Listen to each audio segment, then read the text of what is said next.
All right, I think we're live. How's our audio? Can you hear me?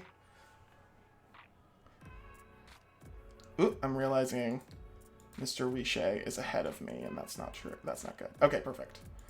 Riche, I think I'm cutting off a little bit of your... Awesome. Cool.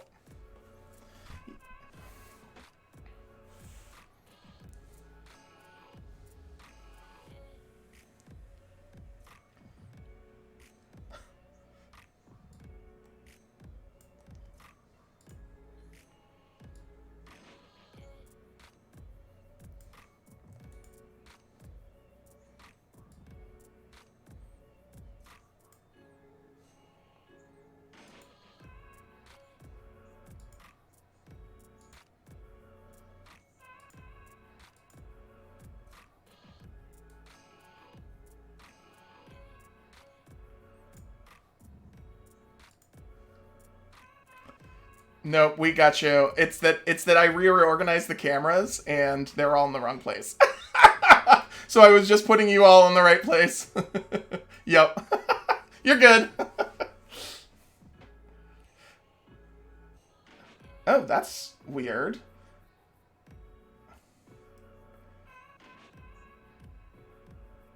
So Riche is muted, but you're not. You should be getting audio. We can only hear Chris. That's not good.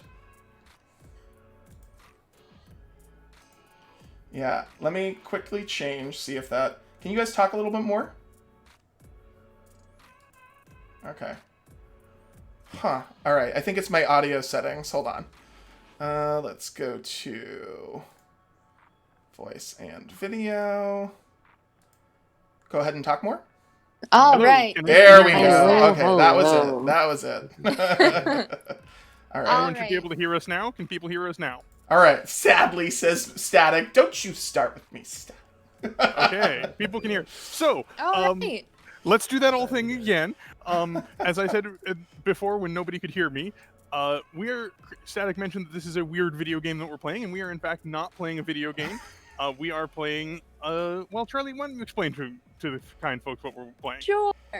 All right. So for our bite-sized RPGs, we are playing two pretty easy to get into role-playing games.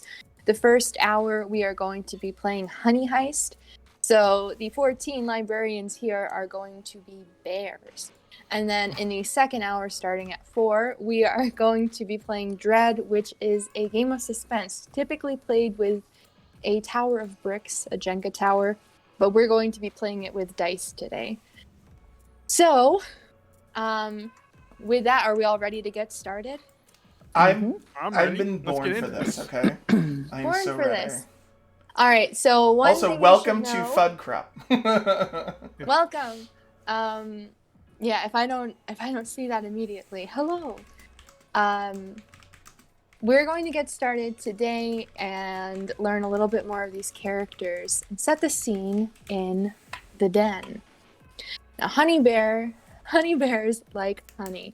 We've got 4 different bears here today, all in the den, surrounded by other bears, other grizzly bears, black bears, sun bears, bears of all kinds and sizes, all in search of honey, all hanging out at the den, looking to get some. And in this den today, we have a grizzly bear named Humph. Humph, would you like to introduce yourself? Yep. So I am Humph, or that is short for Humphrey. I'm a grizzly bear. Pretty much what I am in real life.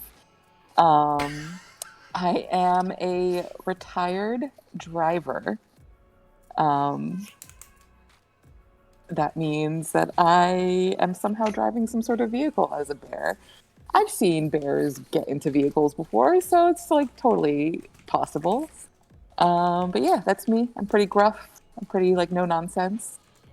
And take it away. So in Honey Heist, bears have some very interesting private lives. They can drive cars, they can use sophisticated weaponry, they can commit acts of grand larceny and robbery. get into lives of crimes. So, a bear is a driver, not so out of place. What is Humph doing at the den today? Where is he in this room?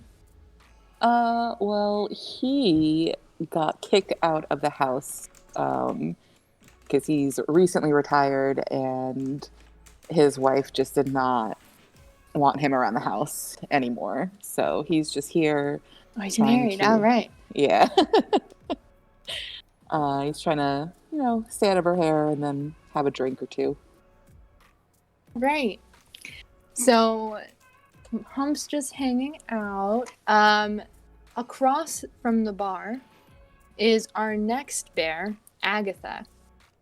Agatha, Hi. would you like to introduce yourself? Hi, you guys might know me from stream. I'm librarian Stephen, who today playing the role of Agatha, the naive, muscle-bound honey badger. She is new to the life of crime, but is very, very dedicated to proving that she can do this, mostly through any type of feats of sheer strength that she can manage.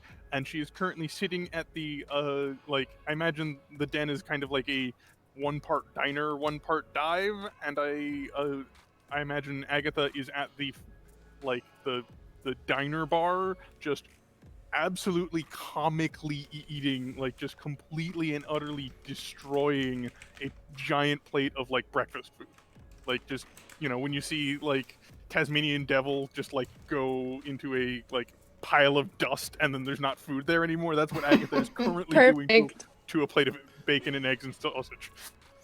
All right, so Agatha's chowing down. Humph is having a drink. I think it's time to introduce Jet. Jet, introduce yourself. Tell us where you are in the den. What are you doing? What's your character like? Well, hello. Most days I'm known as Riche. Today I'm Jet. I'm Jet Black Bear. As you could guess, I'm Black Bear. I am a retired, and I'm usually the brain of the outfit, regardless of what that outfit might. I'm also pretty good at climbing. But in my retirement, I've, laid back a little bit, taken up some more leisure hobbies, which is bonsai. So it's a little bit harder as a bear because, the paws aren't great for holding cheers. Good. But, I manage. I do what I can. So I'm just, off at the end of a bar, sitting in my little stool, got my both paws, trying to work a little bit on Okay, order a little that's bit of great. water. All right. And last but not least, somewhere in this den is Chippy. Just Chippy, please. Please. Please. All right. Thank you. I will say I'm gonna go ahead of this. I can't do voices, so I'm not gonna try. Can I do a voice? This is my real voice. Yes. Okay. Yes. Please introduce yourself. Tell us where you are in the den. What are you doing? So, I'm just happy to be involved, first of all. Second of all, I'm not quite sure where I am, but I know that I'm probably somewhere in the vicinity of a pachinko machine, because I love that. I just love it. That's great. All You know, right. what are those little tabletop ones? You just you put in the little Yeah. things. It's great. Yeah, we're all clear, Chris. Okay. I know that was very descriptive. Will you Thank describe you. your character a little more for us? What do you look like? Well, What kind of bear are you? I mean, I'm a sun bear, which when I told you that I was going to be a sun bear, I didn't realize that was what I was going to look like. But okay, that's the hand that I was dealt. And then I wanted to go to school for computer science, so I became a hacker. But I just kind of I misunderstood, and I just kind of smashed things. I hack them. So I'm not invited to a lot of places anymore, but I'm here. My name is Chippy. I don't respond to Chip, but I love chips. Any kind of chips. Any kind. Oh wait, we forgot about our hats. We're all wearing specific yes. hats. Yes. Okay. So, Chippy, what hat are you wearing? So mine is a crown, 'cause I'm a king. And it's made out of chips. Get it? Because chippy. It's all kinds of chips. Chocolate chips. I want you to know that Agatha is looking over from her breakfast in her flat cap right now and shooting you the biggest "I'm gonna beat this nerd up" Did you guys look in the world. see that bear flirting with me from across the bar? It was I great. will harm you. I seductively take one of the chips from my crown and I put it in my huge, really unnerving mouth. And you roll for criminal. Oh, I do? Oh, okay. I was going to say, we can roll. Jet, I'm Agatha, crying. Humps, what hats are you wearing? That's a whole part of Honey Heist, and if we were in person, we'd all be wearing hats right now. But yeah, Jet, what hat are you wearing? I am wearing a fez, mostly black, but with some gold. I was gonna actually wear it, but I forgot. That's really cool. Agatha, what hat are you wearing? Agatha, what hat are you wearing? I'm wearing a flat cap. I thought I mentioned. Flat cap and Yeah. Humph. I am wearing a Boston Bruins beanie. Okay, so picture all of you. Completely different bears with completely different lifestyles, And past completely different experiences, in completely different places in the den. And as you are all sitting, enjoying or playing pachinko, I'm or standing. standing playing Standing. pachinko, Standing. chowing down, having drinks, hanging out, you start to get the sense that you are being watched by the other patrons in this bar. Well, yeah, Agatha. She wants me. More than just more than just I'm very clear that I Agatha. do not want you right now. I out of character, I know you are, but Chippy is not. Chippy is... Oh my gosh. All right, I see exactly where this is going to go. No, it's not going to go there. No? Keep going. All Not right. derailing. So, you each feel eyes upon you. Multiple sets of eyes. It seems like everyone is watching you at the den. And as you start looking around, you realize that the four of you are starting to be closed in upon by the other bears. And eventually the guards come down from the top of the burrow, and they've got their handcuffs, and they've got wanted posters, and all of them have your four funny bear faces on them. You are being framed for a set of high alarm robberies across the bear country for all of the honey. Never. No, when they come for Humph and they hold up your wanted poster, what do you do? I finish my drink, number one, and Okay. I just go, that ain't me. Roll for criminal. So this is going to be the first roll of our game. Going to do a little rules dump here. Honey Heist is a very simple game. You use 1d6 under normal circumstances and 2d6 for advantages. If you are doing something that's special to your bear type, like a grizzly bear for Humph, or something that's specific to your career. So Humph is a driver. Anything to do with cars, Humph's going to get advantage on. Anything to do with the grizzly's special ability, Humph's going to get advantage on. All of you bears start out in your 6 points with 3 points in bear and 3 points in criminal.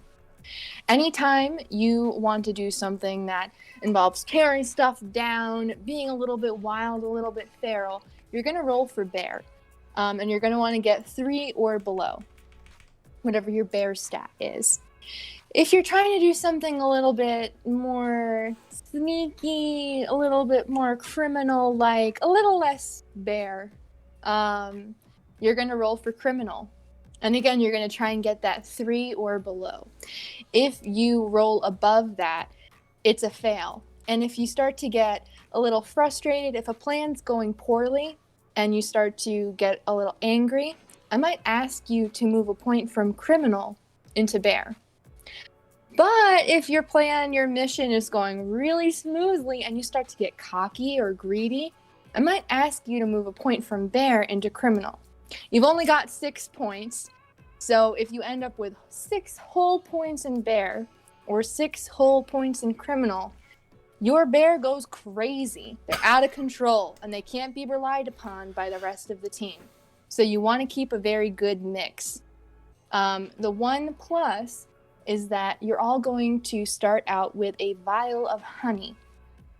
You can use this honey to put 1 more point into bear, if need be, if you start to become too good of a criminal. I don't think that there is such a twist to put another point into criminal, except for doing crimes.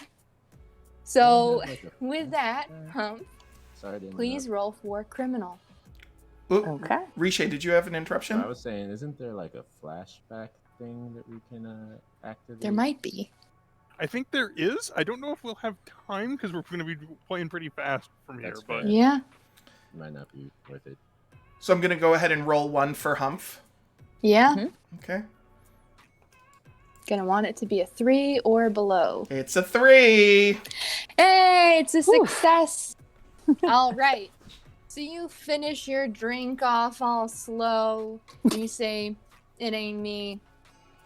And they Wasn't me. stop for a moment. And they start to believe you. They look back at the wanted poster. They look at you. They're like, "Is that the same bear? They're not even wearing the same hat.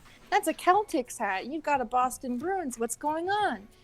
And you're held up for a second and not taken in.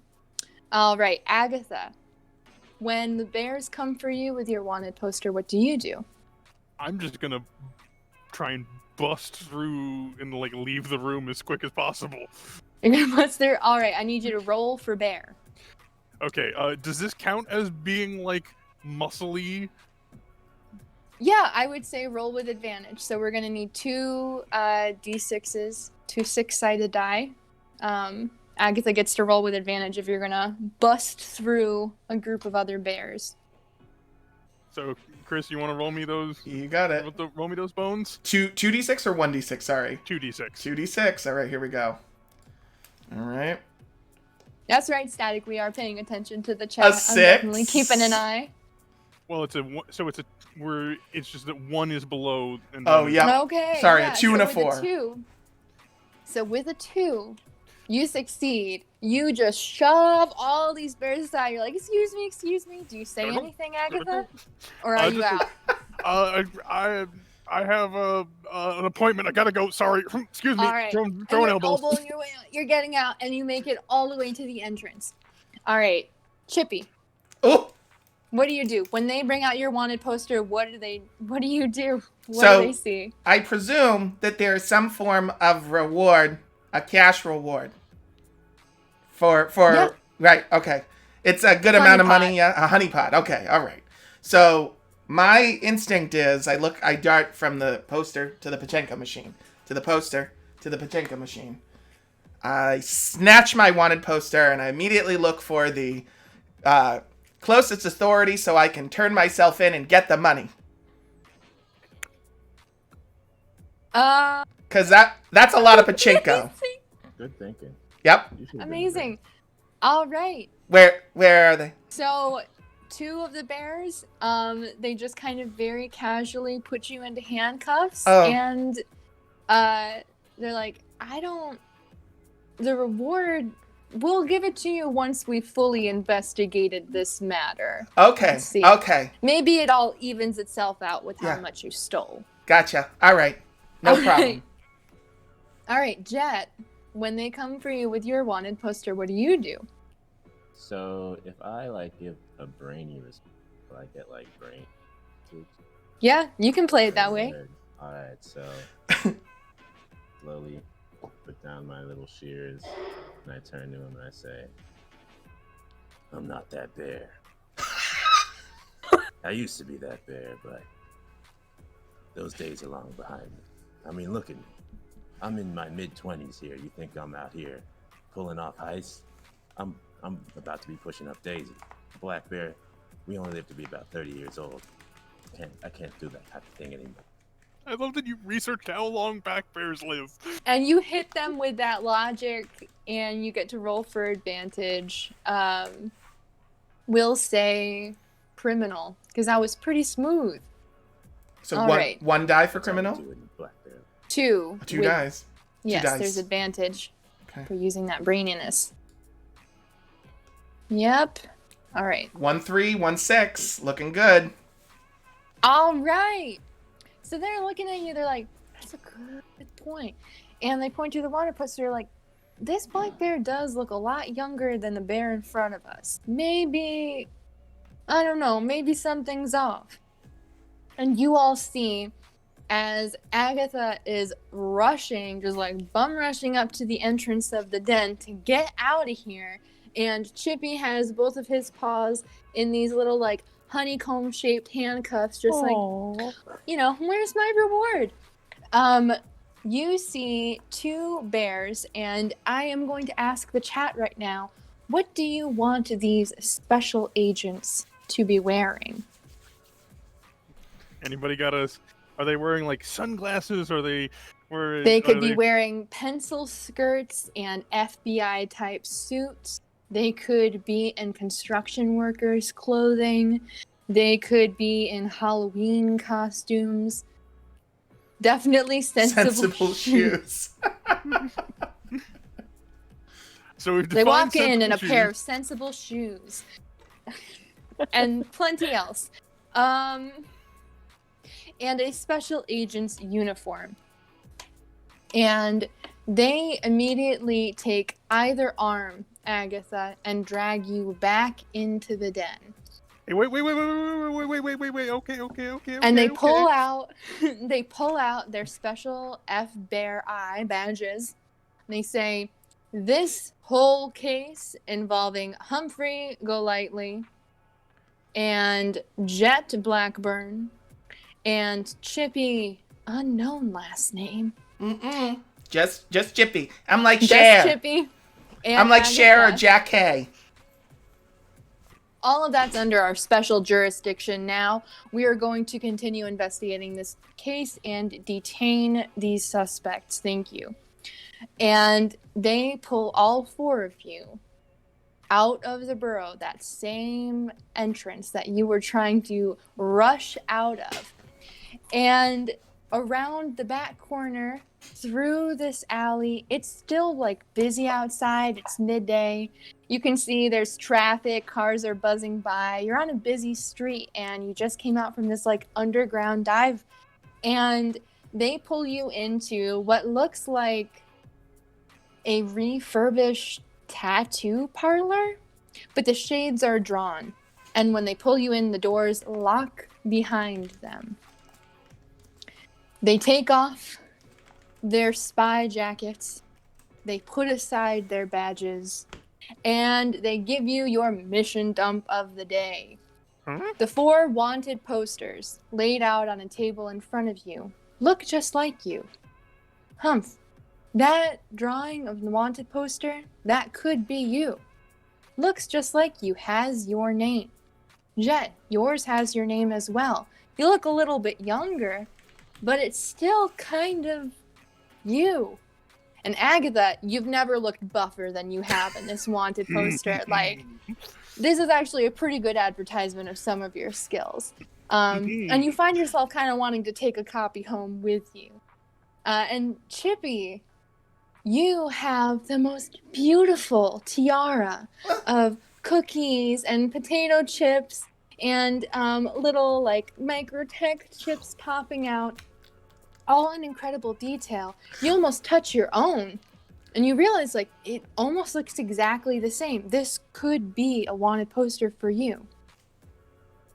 And the agents explain that there are actually 4 thieves out there who have committed a series of robberies at different bear banks and have stolen all the honey. Now, without much evidence else to go on except for their physical descriptions and their names, which match you exactly, you fit the description of the criminals. And unless you want to be taken away for their crimes, It is now on you to find them and to steal the honey back. Okay. Hmm. So I just gotta go and beat up me, is what we're saying. I gotta A go more find me- buff version of you. No, there is no such thing as a more buff version of me, Chippy. I will fight you over this. I am the buffest version of me, and I will fight me to prove it. At this point, you can ask any questions of the agents that you like. Where can I get those shoes? They look There's a really comfortable. nice. Well, JCPenney's closed down a long time ago, but I got those sensible shoes back then when they were having their BOGO sale. Dang. Really The nice. snappers want us to do your job for you. I don't have time for this. I got a wife and cubs. Sorry. We're not going to do this job for you either. I mean, you match the name and you match the description of the criminal. And, that's the most compelling evidence we have to go on yet. You don't have, the money or the honey with you at the moment. But So just point me at him, and I'll go beat myself up. Where are these doppelgangers? it's difficult to say. We don't have their exact coordinates. But we can ascertain that they are connected to you on some deeper level. Is this me from the future? Am I gonna have to go beat up me from the future? It's one of the most interesting cases of identity theft that we've had in decades, so we're definitely going to be studying this once it's complete, however it ends. But it's interesting. These are almost your duplicates. They're just committing lots of crimes. We don't have any criminal records on you so far. It doesn't look like any of you have been involved in other honey heists before. Well, there was that incident where I accidentally... Hey, Chippy, shut up. No. Okay. Are these We're giving bracelets... you this- Are these bracelets mine to keep? Because, I don't know, they're pretty fashionable. Where'd you get them, TJ Maxx? And you just see one of the bears comes through with a pair of scissors and clips them like they're plastic. Oh. Okay. Well, I didn't ask for that, but okay. At this point, you have the opportunity to clear your names, and we're giving you that chance. We're not going to investigate this further on our own. Not when we have 4 perfect suspects that we could detain if we wanted to. So what do we need to do? First, you need to get tattoos. How do y'all feel about having your arm hair shaved off, bears? You okay with going away with that? Can mine be a picture of a flexing bicep on my bicep?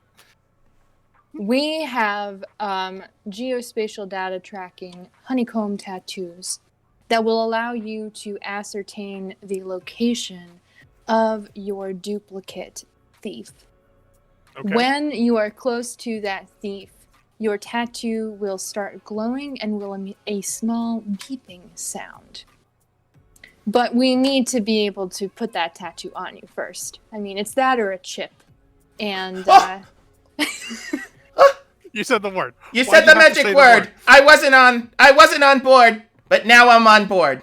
But can we put the chip deep inside so I don't accidentally eat it? I will not promise that the chip will not disintegrate once this mission is over. We only have those in prototype format right now. Okay. I'll be good.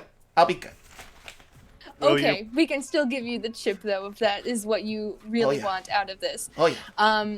But we're, if you're interested in this, we're not going to detain you for too much longer. So if you're willing to have this geospatial data tracker tattooed onto you, we can give you the rest of the supplies we have at our disposal for you to solve this problem for yourselves. Unfortunately, the FBI does not have ample resources to aid you in this investigation, unfortunately.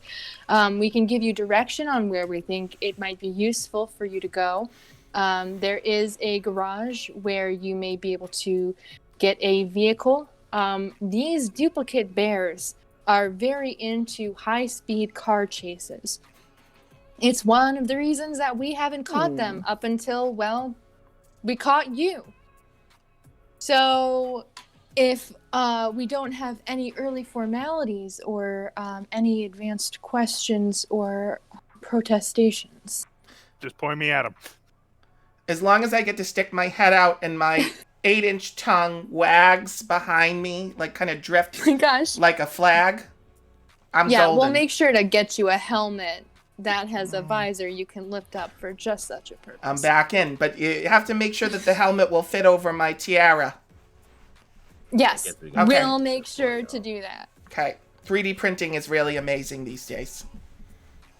And you all watch as Agatha goes up first and has all of that shaggy bear hair shaved off their little honey badger arm, and a strange kind of glowing green honeycomb tattoo is tattooed on. And it hurts a little bit, but you are the muscle, so grit your teeth, scream Go it through the out, pain. honey Go badger through the don't pain. care. Come Honey on, badger come on. don't care. All right, so you've got your tracker tattoo. Humph, you go next.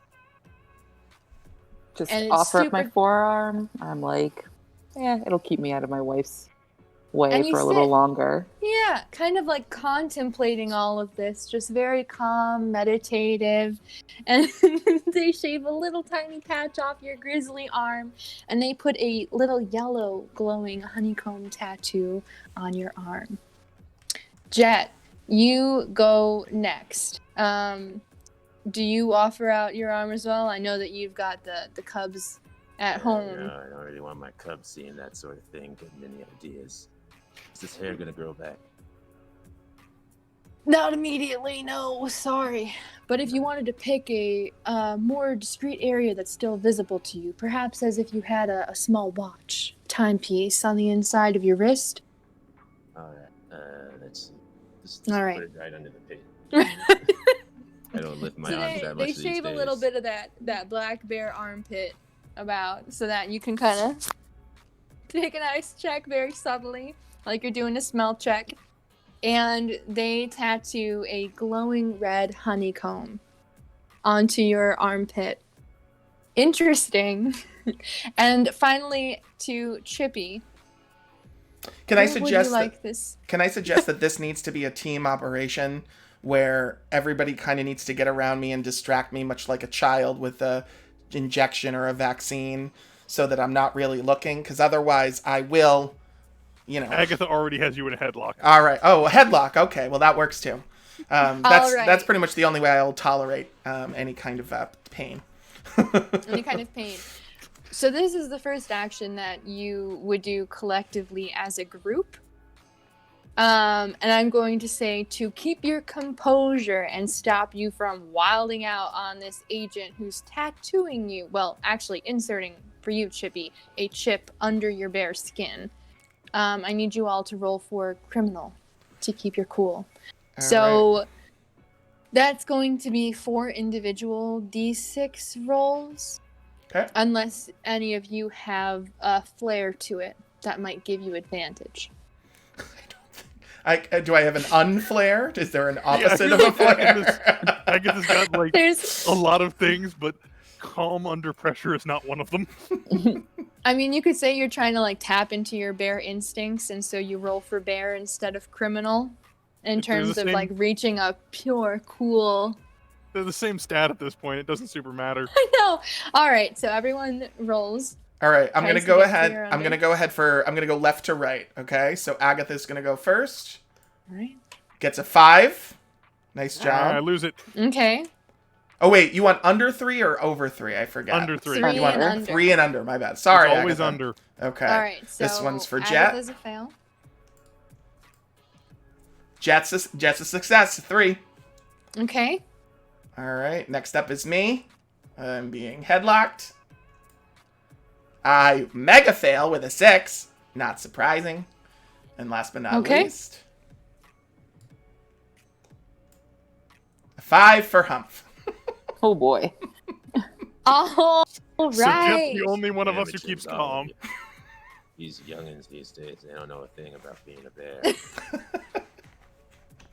So you're trying to, Jet, I assume you're trying to kind of talk Chippy down and be like, It's okay. You just gotta Come on. stay calm. Don't lose your It's cool. okay. Look. And There's a tiara in Hump, it for ya. Agatha, as you're trying to hold Chippy down, you can feel Chippy's starting to get a little bit more bear, starting to get frustrated, anxious, a little bit angry. Chippy, I'm gonna need you to put one more point into bear. Okay. So now Chippy is a 4 and a 2. Yes. Oh, they balance. I see. Yeah. Mm-hmm. You So- always have a total of 6. Yes, always have a total of 6, but now whenever you have to roll for something that's criminal, you have to get 2 or 1. Oh. And now when you roll for bear, 4 or under. Okay. I like Yeah. that. Chippy likes that. It's a rush of adrenaline. Keep calm and chip off. I like it. I love it, All right. Static. So as you're all kind of getting adjusted to having these tattoos and unfortunately a half inserted chip into your arm, they couldn't get it in all the way and it's been irritating your skin, making you a little bit angry. They hand off to you, Chippy, a code breaker. They believe that all of this honey is being held inside a huge hive-shaped safe. So you would be the code cracker, potentially. They give you, Agatha, a honeycomb net that you can blast off with a rocket to try and catch someone and wrap them up in that net if they're trying to get away from you. Gives you a little bit of dexterity to match that muscle. To Jet, they give you a set of 3 honeybee robot drones that you can use to kind of spy ahead of you. They're very fragile, but they're very nimble. Hey, And they have high-res cameras. Jet, can I see one? Those look so cool. Do not give him any of those things. Please. Maybe later, Chippy. Maybe later. Okay. And- After the heist. Humph, you I get the promise. feeling Yeah. that your special gadget is waiting for you at the garage. Along with this, they give you all that 1 vial of honey to use if the plan is going so well that you start to get a little cocky. So keep that in your back pocket. From here, they release you out onto the streets. You're going to have to make your way to the garage and from there, assumedly, track down your duplicates. So as a group, what do you do? Let's just go. We gotta go find these people. Alright, well, where are we gonna start? Have we got any leads? Didn't they say there'd be something with a car? Who here can drive? I'm Well, not do you driving need- because I need to be in the backseat with my tongue. I was promised the tongue. Okay, that sounded wrong. I was promised the waggle of a flaggle of my tongue. You get it. We'll move on. I think I'll do the driving. Humphrey, you're on the wheels. Mhm. Alright. Am I next to Jet and his robot bee drones? Am I within No, grasp? you're next to me, kid. Glad you Oh, asked. man. All right. You and me are in the back seat. So you know that the garage hump is about 10 blocks up. And this town is not just for bears, it is for people as well. So you are going to have to make your way through town in midday traffic to get to this garage and your heist vehicle. Most bears spend their days in this town down in the den because it's a lot easier for them to travel around at night and be themselves. But you're all out a few hours earlier. So what's your strategy to get to the garage? So is Hump going alone to the garage? Or are we all jumping? I'm right behind Humph. I guess we I'm can decide. having a grand time tongue over here. Yeah. I mean, I can be the muscle, just muscle us through the sidewalk. Like nobody's gonna be getting in the way of a honey badger who's just like, no, we're going there. I gotta go 10 blocks that way. Let's go. All right. Normally, I would say we split up, but time being of the essence, we got to do this quick. So I'll just get over there. Maybe we can get some disguises, rig together what we might have around us. I have just the thing. I You whip do? out. Yeah, I whip out 4 identical Halloween costumes. All of them are Elsa from Frozen. I offer no explanation for why I have 4 of these. But we Sure. can say we're going to some kind of convention. We got lost. It'll be perfect, you guys. You guys. And then I Are kind these of like Be a all bunch of fairy size? princesses. they are all a bit big. As if I ordered them at several different sizes until I got the right one. So I've got one that fits like a glove. But the rest that I offer forth are a little bit, one of them's too tight. Like Agatha's, kind of like this. Agatha's, so what happens is Agatha puts hers on, and she's just kind of trying to shoulder it, and she just busts through with her my her God. shoulders. So she's just got So she's got a this cutout. sleeveless. Yeah, sleeveless Elsa dress. All right. Well, here's an idea. This is Chippy. I'm very pleased that you have these, but I know. You don't need you to tell wear me, one, Jet. Thank you. and we can be your 3 bears. Oh. Maybe Now you're there's not an Elsa, you're idea. another princess, Snow White style. You got your bear friend to hang out with, and you're all heading to this convention. Let's just go. Let's just get to this car. All right. So Humph, are you also wearing an Elsa costume, or are you going to go full bear? I'm gonna go full bear. Full bear. All right. So we got 2 full bear, 2 full Elsa. Mm-hmm. All right. Well, to be fair, Full Elsa and one. muscle Elsa. Muscle Elsa. All right. I am going to have each of you roll for criminal, and for the 2 in the Elsa costumes, roll with advantage. That means 2 rolls, yeah? Yeah. Yes. 2 rolls. So 2 rolls for me and you, and then 1 roll each for the other 2. And remember, Chris, you have to get 2 or 1. Right. Ugh. Okay. All right. I'm going left to right again. So this is Agatha. Mm-hmm. All right. You guys are paying the dignity Agatha tax. got a 5. Agatha gets to roll again. Oh, that's right. That's right. Agatha gets 2. My bad. But you're on the right track. Another 1/2. 5. Another. Nope. This. So That's maybe good. a little too That wasn't swole gonna for look that. A little Elsa too outfit. swole. All right. This is Jet. Jet, here we go. Jet gets a 4. This is not All such a right. great website with this dice on it. Okay. Chippy gets 2, right? All right. Chippy's going once. 3, which is not enough because I'm too much bear. And my next roll is a 2. Elsa 2? in the house. Hey. And then last but not least, Humph with a 2. All right. So we'll say that Chippy, you pair up with Humph as this Disney princess with an animal familiar type of scenario. Let it go. Let it go. Maybe it's that being a sun bear has you a little bit smaller in stature. And you're able to kind of use your long tongue and wrap it around like it's a little scarf. It's looking real good. Your whole Elsa outfit's really banging. And Humps is able to kind of support you along. You guys make it 10 blocks easy. Everyone's complimenting your dress. Thank you. Thank Jet you. and Agatha. Jet, you pair up with Agatha, and Agatha is so swole that she is busting out of this Elsa dress to the point that it's kind of distracting. All of the mesh along the sleeves is just ripped really bad, stockings. Everything's just stuffed into these tiny cuffs. It's a little disturbing. And you going along and trying to cover up and help this mess of a situation only brings more attention to yourself.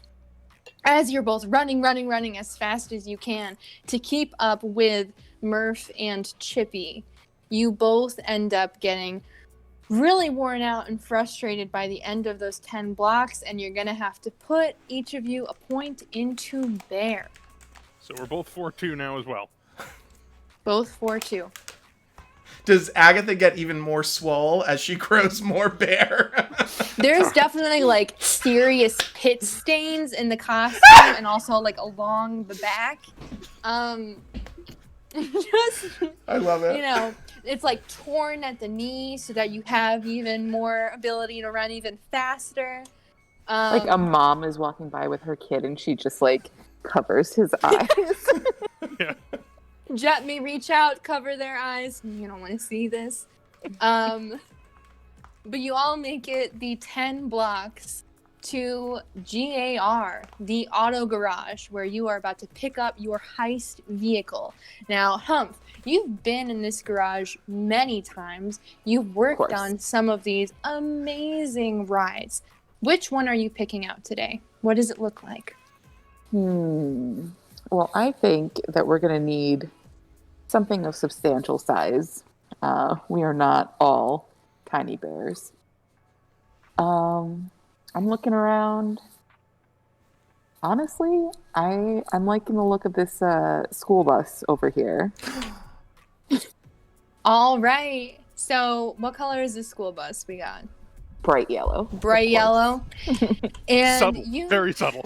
and you notice that Do you know how many kids eat chips on a school bus? The opportunity for a discarded bag of Doritos.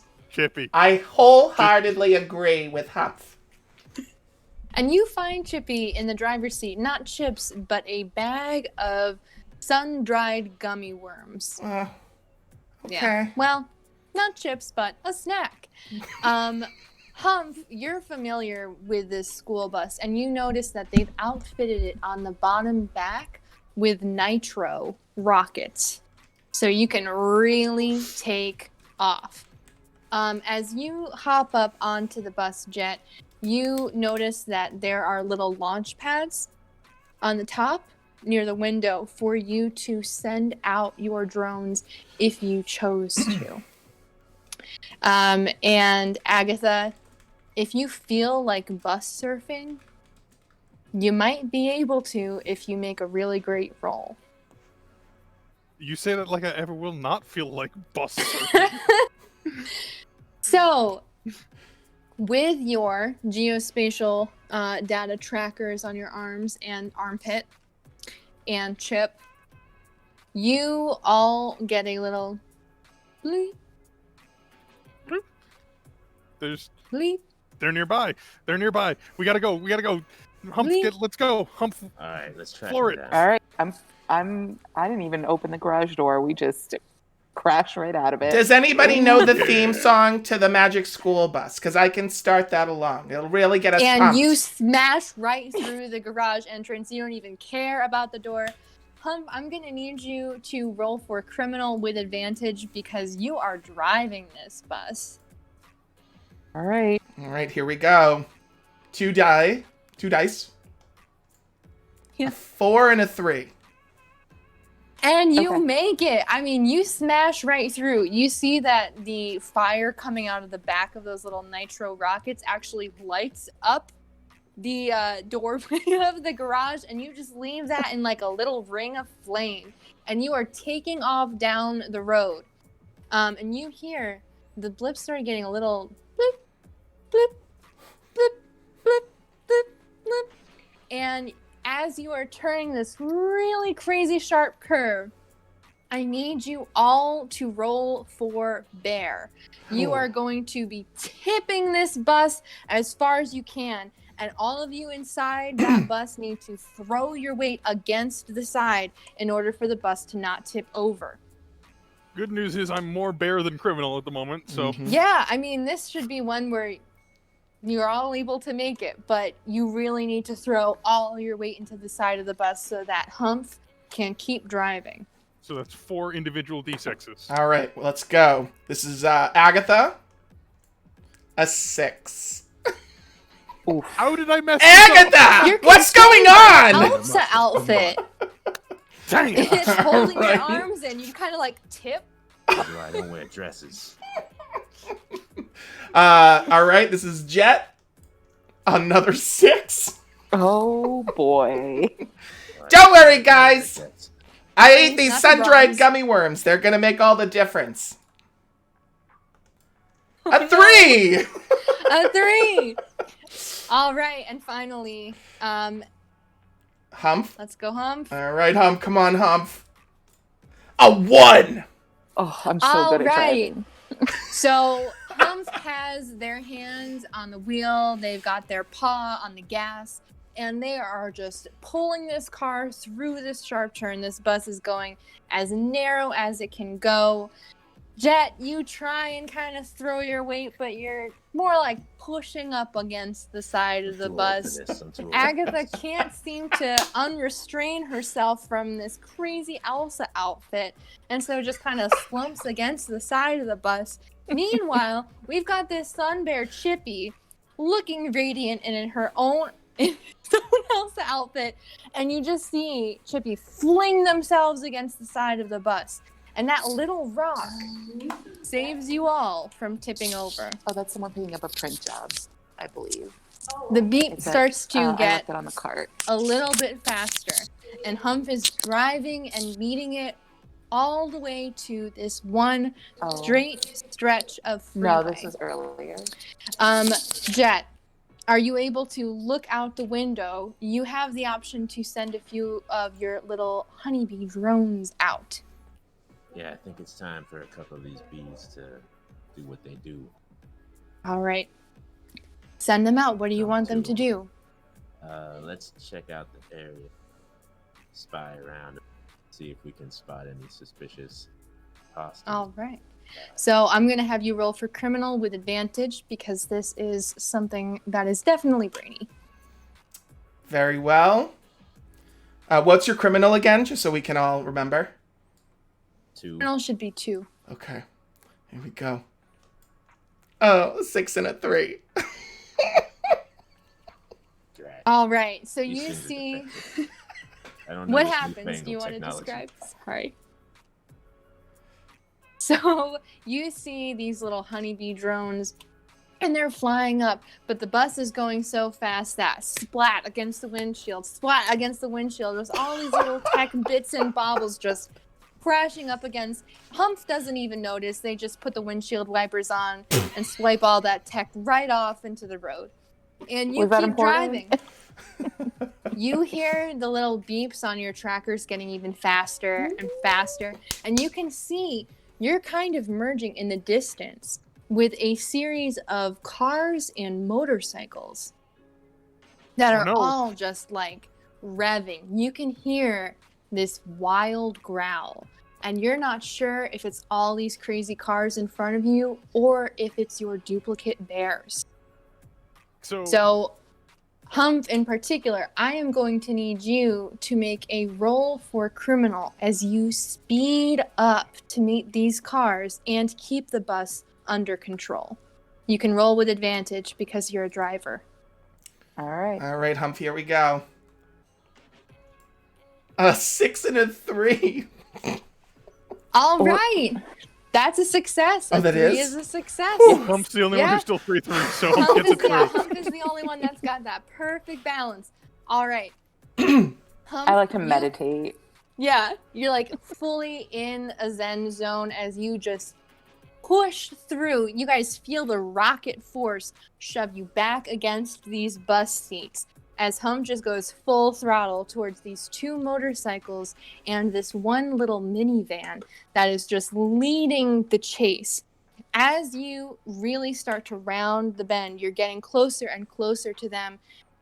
Agatha, you realize that if you put a risk out there, you might be able to net one of those motorcycles right now. So, I would like to net the motorcycle. GM, I also had another idea that's maybe even more stupid, but might be a pretty fun way to bring us up to our hour break. Go ahead. So you mentioned that I could theoretically bus surf, right? Yes. So I would like to get up on top of the bus, down my thing of honey to get me to full 5 bear 1 criminal, and then jump onto this minivan and attempt to finish this chase by just like just completely Tasmanian deviling my way through this minivan. I want to, if this is going to be the final countdown moment, I want Agatha to be able to roll for that. Jet, Humph, Chippy, what are your final moves as you are closing the distance between you and these duplicate thief bears who have framed you as the criminals for their crime? Okay. I would like to speed up and get in front of at least some of these vehicles. And then I'm Okay. going to do one of those quick turns so that I am directly perpendicular in front of them. This is so Fast and Furious, it hurts. It All right. really is. Yup. It's Tokyo Drift. All right, so all of you go with what you want to do. We'll figure out that sequence of events and we'll roll from there. Okay. Oh, wait, should I go next? Yeah, go ahead. Because unfortunately, you guys, I have lost much of my sense of self. I now have fully embodied, I've gone a little far in embodying Elsa from Frozen. I now think that I can, Iceman style from the X-Men, make sheets of ice, so I attempt to cast my ice spell, which I do not have.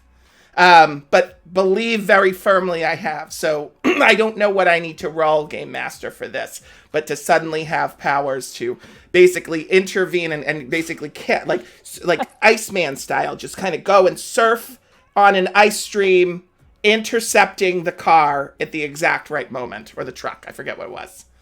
I want to say that's bear because that's wild. Yeah, it's wild. Yeah. All right. All That's right. bear. And Jet, what do you do?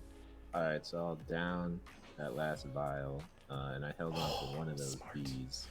So I'm gonna try and send it into the exhaust pipe of the vehicles and just like see what happens when it reaches whatever it reaches in there. All right. What order do you want to go in? Does Humph go first in terms of trying to break them, cut them off? I That sounds feel good. like, so what I think what we do is we have the bees hit the You work vehicle it out. You first. guys work it out. I'm Yeah. not going to Okay. dictate. Okay. Jet, I think you do your bee thing first, and then Humph does the power slide, and Mhm. then Chip and I both jump out of the vehicle at the Yes. same time, Agreed. and that way we handle all three vehicles. Beautiful. All right. Let's roll. All right. So first roll is Jet. Yeah. Okay. Yeah. Oh, I'm sorry. Was it with advantage? This one doesn't count. I'm considering this rolling for bear, and Jet's got to get a 5 or under. Okay. Here we go. 1! Hey! Super All right, bear! so Jet, Nice. describe what happens. Alright, so the bee is gonna go right in up the exhaust. You gotta get like a CGI style zoom where you get to follow the bee on its path. And it finds the motor, jumps right in there, and short circuits. Some little explosions go off. Not enough boom, but like a significant. All right. Oh, man. Total success. And next? Next is Humph's I think thing. that's me. All right, Yep. so you're watching. Is it one of the motorcycles? Am I correct in thinking that? Or is it the full-on van? I should go for the bigger one. All right. So you see an explosion in front of you, and you pull out along the side to cut them off while the smoke is rising up into the air. Can barely see. Wow, here we go. Here we A go. 4. Shouldn't this be with advantage because this Yeah. is definitely Oh. a This is a criminal driver. car move? All right, another roll it is. You don't have to tell me twice. Actually, you do. A 2! A 2! All right, describe this, Hump. I want to hear it. All right. I think there was a button on the bus that I'm going to press at this moment Okay. to release Nas, which will let me drift perfectly right in front of the van, and it drives directly into the. We'll say it was like a reinforced side of the bus that we're on. All right, and you watch just smooth as if they're being guided by a breeze. Hump just miraculously steers this vehicle beautifully, cuts off all of the vehicles except for the one that just blew up. and has now cut off the entire freeway as the bus is rocking back and forth. And so Next up, now it's Agatha and Chip are jumping out of the bus onto the two vehicles that aren't exploded. and you can see that the bears are starting to exit the vehicles. They're like looking up and around. They're totally taken off guard. And you can see that they're about to head over to the woods next to the road. They don't want any part of this. They ain't making it that far. Two of them are carrying a huge hive-shaped safe. Yeah, no, I am just completely like I've got the net rocket launcher on my shoulder as I jump out of this bus and just like I'd just like to remind everybody at home that we are in matching Elsa from Frozen outfits while this is happening. roll me those 2 dice. All right, Yeah. let's make it happen. And I'm a five or below because I definitely downed that honey before this. All right, here we go. Oh, a 3 and a 4. That's What? a mega win. All right, describe this one. So I feel like I'd like jump out of the like emergency exit window of the bus with the like net bazooka shouldered, and I like just like fire it off and grab one, and it hits one of the people who's carrying the safe, and I just like shoulder tackle the other, and they both just like tumble to the ground, and Agatha just like pins this person to the ground like, you took my identity. Honey badgers just screaming like, ah, trying to scrabble at you. You're both fighting at each other. They drop the safe, freaking out. Hump, you see a grizzly bear like you get out of the driver's seat of this van and just put their hands up in the air like, what's going on? Chippy, it is your turn. All right, I'm guessing I don't have advantage because I am clearly not in my right mind. Never was, never will be. Yeah, I think. I mean, unless this is hacker related. Nope. You fully, do have the code breaker. No, not thinking about that right now, All Game right, Master. all right. I'm fully a princess in my own mind. Let's go. All right. Literally let it go. All right, ready, everybody? Here we go. All right. Oh, 4. That's not good. Oh wait, yes it is, because I'm a bear. I'm 4 bear. You are a bear. Oh, I'm You're Elsa, going full baby. bear. Yeah. Mm-hmm. Tell me what happens. Okay, so End this for us, Chippy. I'm gonna end this with a bang. So basically, it's like nothing actually like goes right. No ice springs forth from my hands, but somehow some kind of random like 1 in a million chance, I sort of tumble out, and my body kind of like acts as a barricade for, the upcoming thing. I kind of tumble out, some kind of superhuman speed. I can't really explain it. But it's one of those, it happens all in slow motion, like at the end of a movie. And what it ends up, I kind of fall directly on my tongue, which was still coiled around my neck for warmth. And at that point, basically I guess my doppelganger, the entire like sort of cavalcade, if you would call it, kind of stopped short, just to kind of see what's going on. That was a successful roll? Yeah. Mm-hmm. Okay, great. I'm a little banged up. I'm not gonna lie. That was a Chippy success. I won't be. It's a Chippy success. I love it talking doubly for a while, but people are okay with that. And you can hear in the distance a set of Vespas slowly purr up to the side of the freeway as you're all grappling with the different duplicates that have been thieving in your name. And they pull out their FBI badges and say, "Case closed, thank you. Session is over. You won. You did it. You completed the heist. You didn't crack that honey, but you're definitely going to get a portion of it." All right, All pachinko.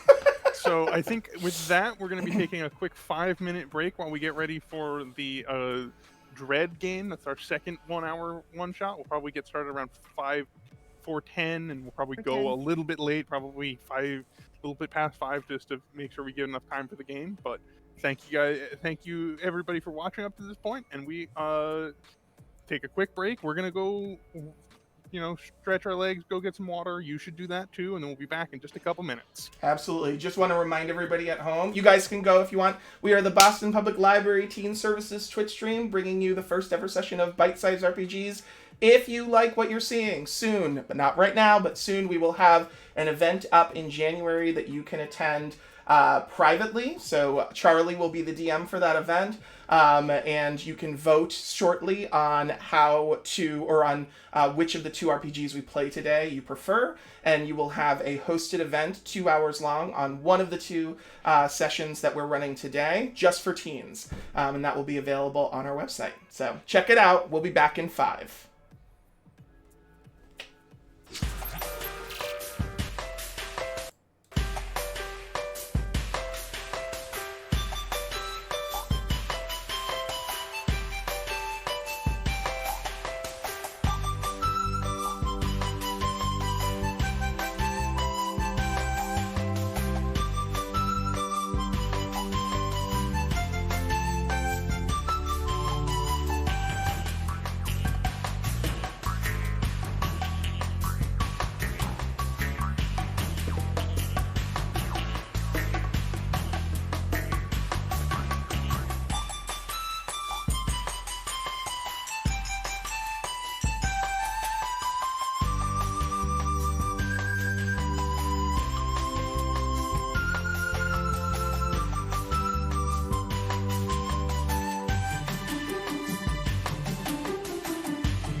all of the What are you going through? All right, The we are chat. live again. And hopefully you guys are hearing a little bit of that scary that looks horror good. music. I hope that the audio is not too loud because we didn't have as much of a chance to test that one out. Folks. Hey. So Hello. while we wait, We're just oh. waiting for Riche and Jackie to get back from their break, but we're going to come in and we wanted to, it's 4:10. We wanted to kind of quickly give a quick kind of rundown on what the second game is and what the whole deal with it is, and what we can expect going forward. As Chris mentioned before our break, we are going to have an event. It'll be on the website soon. It's not on the website yet, unfortunately, but we're going to soon have a event for a teen RPG session where you could play these games that we're playing. And that will be online. You'll be able to register for that. But now that we've got Riche and Jackie back, Charlie, do you want to walk us through what we're playing now? Before that, I just want to briefly mention something that Michelle was popping in the chat. We have a fourth stream this week on Saturday from 3 to 4:30. We're going to be getting together with a couple of animators, professional animators from the Black and Animated podcast to have discussion with them about their craft. Also, we're having a live draw demo then.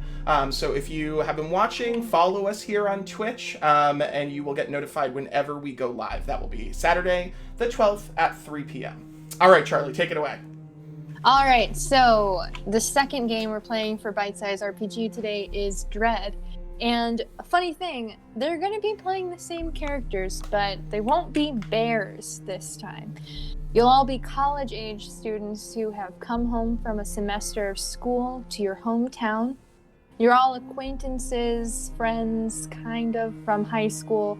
You're all gathered up at the diner at night while it's snowing.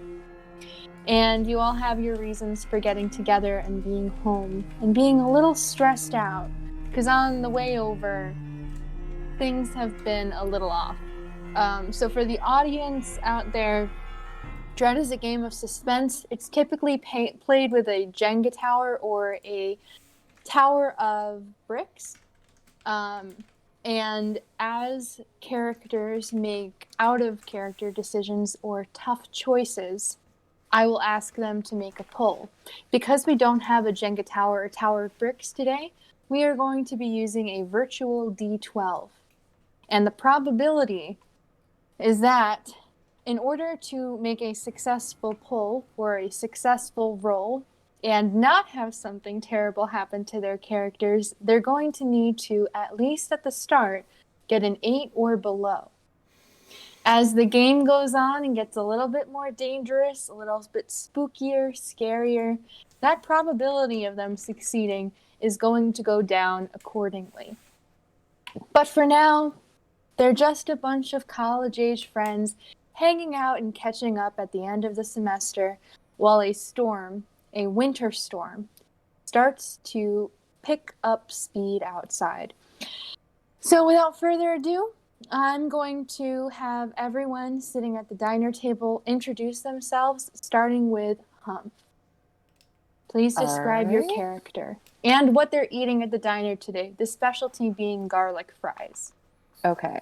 I'm going to start with that first, actually. I'm actually eating disco fries.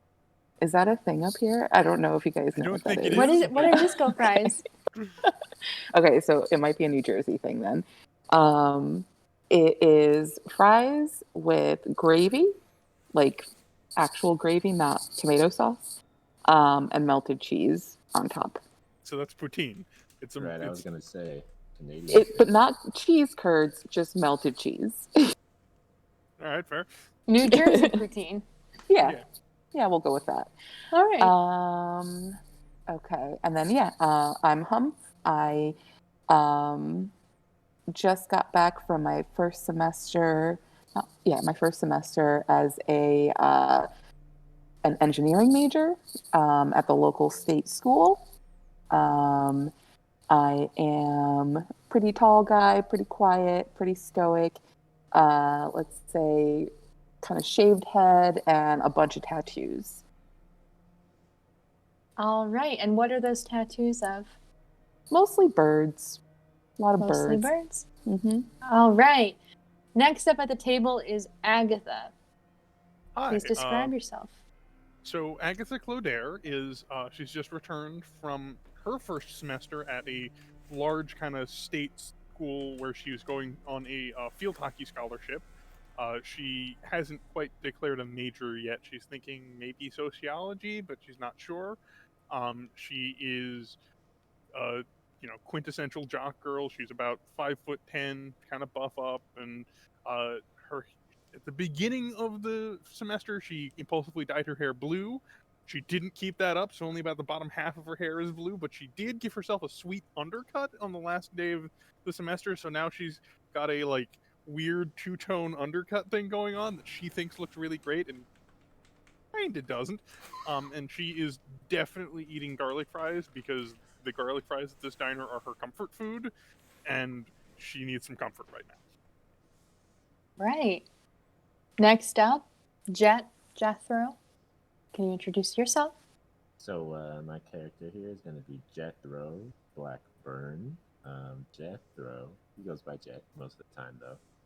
Is He just finished his first semester as a grad student, Infinity School, undergrad, philology, power of symbols, and things that have a presence in history. He's a big chess nerd, and he's chowing down on a classic cheeseburger because that's just such an iconic.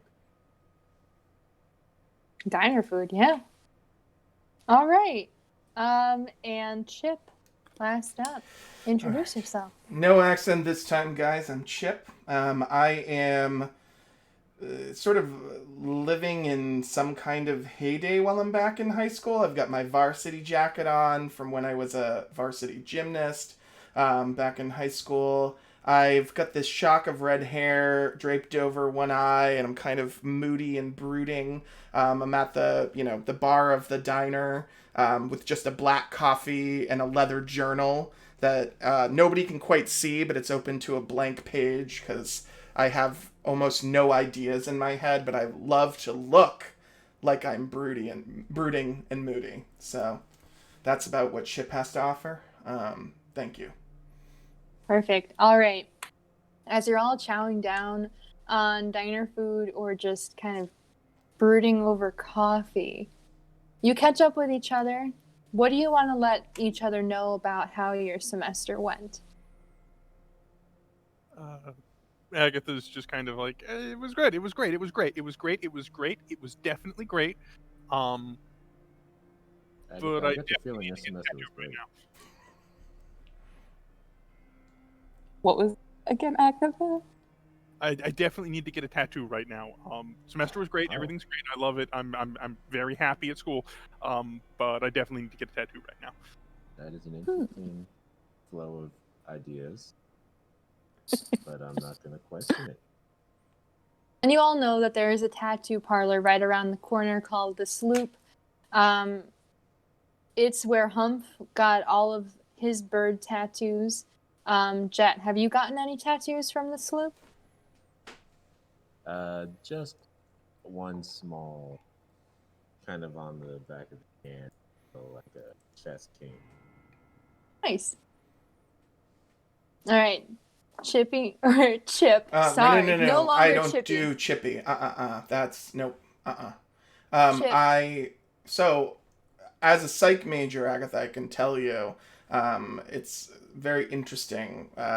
This idea of getting a tattoo says quite a bit about you. I could let you know about it a little bit later, if you want. And also, I decided, guys, to double major.